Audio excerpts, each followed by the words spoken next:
आणि रवींद्र चव्हाण साहेबांच्या बोलण्याचा अर्थ, त्यांच्या आठवणी पुढच्या ऐकल्याचा अर्थ असा की विकासाच्या बाबतीत विलासराव देशमुखांनी जे जे कामं केले आणि जे अपूर्ण राहिले, ज्या काही अपेक्षा लातूरकरांच्या आहेत त्याच्यापेक्षा जास्त कामं आम्ही करू.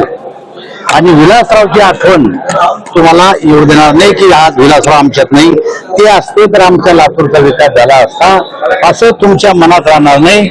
त्याही पेक्षा जे काही अपूर्ण कामं त्यांच्या कल्पनेतली पूर्ण करू असं त्यांच्या म्हणण्याचा अर्थ आहे.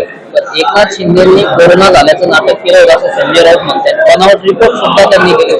असं आहे, संजय राऊताच्या बोलण्यावर काय बोलावं याची आम्हाला खेळ येते.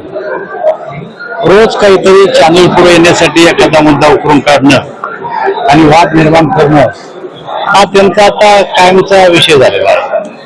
त्यामुळे आता कोरोना होऊन संपून 2-3 वर्ष राहिले, त्या मुद्द्यावर बोलण्याचं योग्य होणार. काँग्रेसचे प्रदेशाध्यक्ष हर्षवर्धन सपकाळ ड्रग्सची फॅक्टरी सापडून देखील मुख्यमंत्री शिंदेना क्लीन चिट देत आहेत ठाण्यामध्ये. ही जी मंडळी आहे ना, निवडणुकीला त्यांच्याकडे कुठल्या प्रकारचे मुद्दे नाही आहेत, विकासाचा मुद्दा त्यांच्याकडे नाही आहे. म्हणून मतदाराचं मत तिकडे भटकवण्याचं काम चालू आहे. कुठला तरी ड्रग्सचा विषय काढायचा, कुठला तरी कोणाचा विषय काढायचा.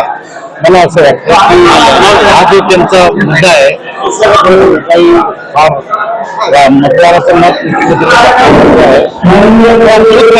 भाजपच्या पाठीमागे राहतं.